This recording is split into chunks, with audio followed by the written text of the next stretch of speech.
Hello students, welcome to the Best Coaching Classes.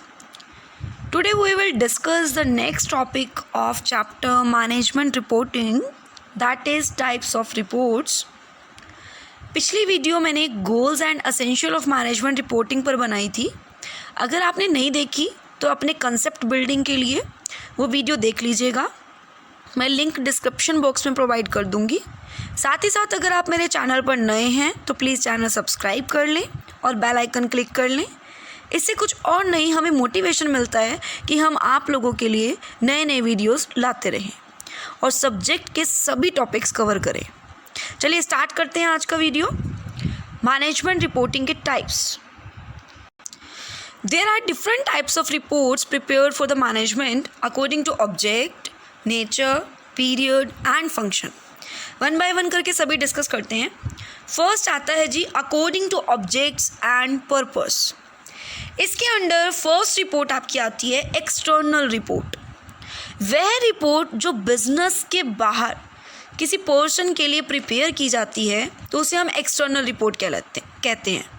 जैसे कि आप शेयर होल्डर्स के लिए करें, इन्वेस्टर्स के लिए करें, सप्लायर्स के लिए करें जो कि आउटसाइड पार्टीज़ हैं. अगर आप इन सब के लिए एक रिपोर्ट प्रिपेयर करते हैं तो वो रिपोर्ट जो होगी वो एक्सटर्नल रिपोर्ट होगी. ठीक है. हर कंपनी को कुछ इन्फॉर्मेशन जो है वो डिस्क्लोज़ करनी पड़ती है अपने आउटसाइडर्स को, तो वो इस रिपोर्ट के थ्रू करते हैं. इसके भी कुछ टाइप्स हैं. इसमें डिफरेंट टाइप्स आते हैं like report to shareholder. ठीक है. शेयर होल्डर आप सबको पता है कि कंपनी के रियल ओनर्स जो होते हैं वो शेयर होल्डर होते हैं. वो बिज़नेस में तभी इन्वेस्ट करेंगे ना जब बिज़नेस उन्हें कुछ अर्न करके देगा. तो वो हर बिज़नेस की हर स्टेप पे इंफॉर्मेशन जानना चाहते हैं कि भाई बिज़नेस जो है वो अच्छे से रन हो रहा है, प्रॉफिटेबल है या नहीं है. ठीक है. बिज़नेस की बैलेंस शीट में इंटरेस्टेड होते हैं वो जानने में कि फाइनेंशियल पोजीशन क्या है.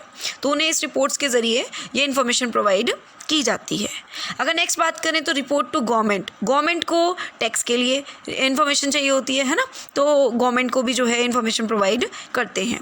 अगर बात करें क्रेडिटर्स को ये जानने में, मतलब क्रेडिटर्स जो हैं वो बिज़नेस की फाइनेंशियल पोजीशन जानने में इच्छुक होते हैं कि उनके जो पेमेंट्स हैं वो टाइम पे दिए जा सकेंगे या नहीं. ठीक है. तो इन रिपोर्ट्स के ज़रिए उन्हें अपने बिज़नेस की हम फाइनेंशियल पोजीशन बताते हैं कि हमारी सॉल्वेंसी पोजीशन क्या है. नेक्स्ट आपके पास आता है जी इंटरनल रिपोर्ट्स. इंटरनल नेम से ही समझ में आ रहा है कि ये पब्लिक डॉक्यूमेंट नहीं है. ये इंटरनल लेवल के जो हमारे मैनेजर्स हैं उनके लिए प्रिपेयर की जाती है. ठीक है. ताकि मैनेजर्स जो हैं, मैनेजमेंट जो है वो टाइमली प्लानिंग कर सके, डिसीजंस ले सके और बिज़नेस को कंट्रोल कर सके. ठीक है. नेक्स्ट आपके पास आता है जी according to nature.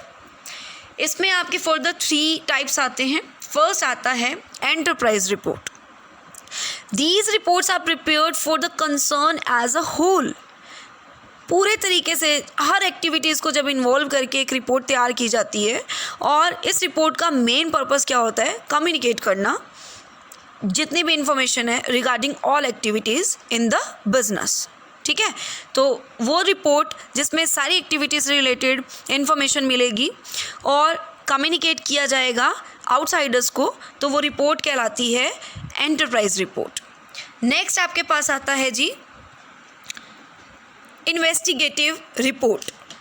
Investigative report में आपका क्या रहेगा कि solution of serious problems. Means in reports के ज़रिए कुछ सीरियस प्रॉब्लम्स पर सॉल्यूशन जो है रिपोर्ट्स के थ्रू बताया जाता है. और ये रिपोर्ट्स तभी प्रिपेयर की जाती हैं जब कोई सीरियस प्रॉब्लम अराइज हो. अदरवाइज इन रिपोर्ट्स की रिक्वायरमेंट नहीं है. अगर कोई सीरियस प्रॉब्लम अराइज होगी तो उसे स्टडी किया जाएगा, एनालाइज किया जाएगा और उस पर बेस्ड इन्वेस्टिगेशन करके जो रिपोर्ट तैयार की जाती है उसे हम बोलते हैं इन्वेस्टिगेटिव रिपोर्ट. नेक्स्ट आपके पास आता है कंट्रोल रिपोर्ट.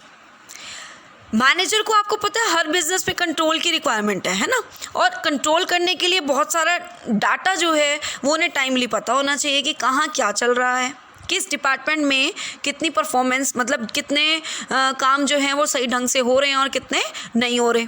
ठीक है. तो इस बेसिस पर मैनेजर को जो है कंट्रोल रिपोर्ट प्रेजेंट की जाती है कि जो सोचा था उसके अकॉर्डिंग हो रहा है काम या नहीं हो रहा, हमारे बिजनेस का ऑब्जेक्टिव हम अचीव कर पाएंगे या नहीं कर पाएंगे। तो इसके लिए क्या होता है जी, स्टैंडर्ड सेट किए जाते हैं। पहले स्टैंडर्ड्स को एक्चुअल परफॉर्मेंस के साथ कंपेयर करके फाइनली वेरिएंसेस फाइंड आउट किए जाते हैं, और फिर अगर कोई डेविएशंस निकलते हैं तो चेक किया जाता है वेदर इट इज़ पॉजिटिव और नेगेटिव। अगर वो नेगेटिव डेविएशंस हैं तो फर्दर आप उनके करेक्टिव एक्शंस जो हैं टाइमली ले सकते हैं। तो इस तरह से जो है ये रिपोर्ट मैनेजर्स को कंट्रोल करने में हेल्प करती है। ठीक है, नेक्स्ट आपके पास आते हैं अकॉर्डिंग टू पीरियड्स। फर्स्ट आता है routine report, second special reports. Routine reports, name से ही आपको समझ आ रहा होगा, routine means day to day basis पर।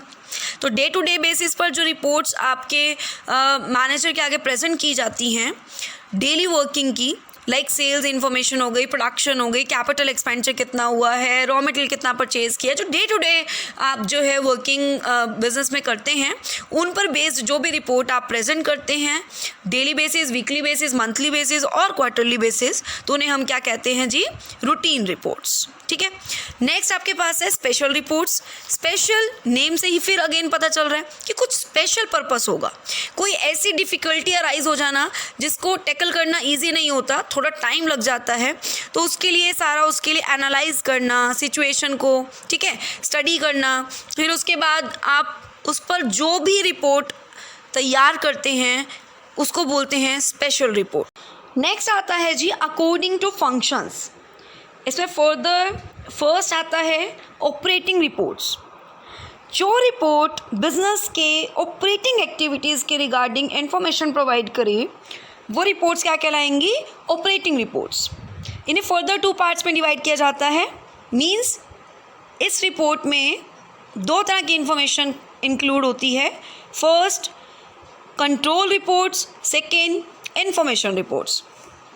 कंट्रोल रिपोर्ट्स जो हैं वो मैनेजमेंट के लिए यूज़फुल हैं, क्योंकि मैनेजमेंट ने जो है वो बिज़नेस को कंट्रोल करना है, जैसा कि मैं ऊपर भी आपको डिस्कस कर चुकी हूँ। ठीक है, सो बजटेड परफॉर्मेंस के साथ एक्चुअल परफॉर्मेंस को कंपेयर करके जो भी डेविएशंस निकलते हैं उनके लिए करेक्टिव एक्शंस लिए जाते हैं, और ये सब करेक्टिव एक्शंस कंट्रोल रिपोर्ट की हेल्प से लिए जाते हैं, क्योंकि इसमें आपको इंफॉर्मेशन प्रोवाइड की जाती है कि बिज़नेस के डेविएशंस क्या हैं। नेक्स्ट आपके पास इसी के अंडर आता है information reports. Information means useful information आपको प्रोवाइड किया जाना ताकि प्लानिंग हो सके, बिज़नेस में पॉलिसीज़ जो हैं वो बनाई जा सकें। ठीक है, जो भी पॉलिसीज़ बिज़नेस के लिए यूज़फुल रहेंगी। सो इसमें जो इन्फॉर्मेशन है वो 2 तरह की रिपोर्ट से प्रेजेंट की जाती है, एक तो ट्रेंड रिपोर्ट और एक एनालिटिकल रिपोर्ट। ठीक है, ट्रेंड रिपोर्ट्स में क्या आता है, trend analysis takes into account historical data. Graphical representation है एक तरह से ट्रेंड रिपोर्ट के अंदर कि हमारा ट्रेंड कैसा चल रहा है, अपवर्ड और डाउनवर्ड और मिक्स। ठीक है, नेक्स्ट आता है analytical report. Analytical report offer both information and analysis, मतलब इन्फॉर्मेशन भी प्रोवाइड कर रहा है और एनालिसिस भी कर रहा है। ठीक है, सो इसीलिए इसको बोला जाता है एनालिटिकल रिपोर्ट। नेक्स्ट इसके अंडर आता है financial reports. Financial again name से समझ में आ रहा है, रिलेटेड टू फाइनेंस। ठीक है, सो इसके अंडर जो इन्फॉर्मेशन प्रोवाइड की जाती है regarding balance sheet, regarding income statement, regarding cash flow statement. Balance sheet में आपको ये पता चलता है कि आपकी फाइनेंशियल पोजीशन कैसी है, whether assets are equal to liabilities और नॉट।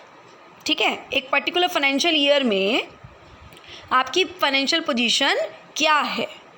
इनकम स्टेटमेंट के थ्रू ये पता चलता है कि एक्सपेंसेस कितने हुए, इनकम्स कितनी हुई, प्रॉफिट हुआ या लॉस हुआ। कैश फ्लो स्टेटमेंट के थ्रू ये पता चल जाता है कि आपके इनफ्लोज कितने रहे, आउटफ्लोज कितने रहे। ठीक है, और बैलेंस कितना है, एक पर्टिकुलर पीरियड में आपके पास कैश कितना अवेलेबल है, आपकी लिक्विडिटी पोजीशन क्या है। सो इन रिपोर्ट्स के ज़रिए आपको ये सब पता चलता है। आई होप आपको सारी रिपोर्ट्स समझ में आई। अगर वीडियो पसंद आई प्लीज़ लाइक कीजिए, शेयर कीजिए, चैनल को ज़्यादा से ज़्यादा सब्सक्राइब कर लें। नेक्स्ट वीडियो लेकर आऊँगी नेक्स्ट चैप्टर के साथ। तब तक के लिए thank you and have a nice day.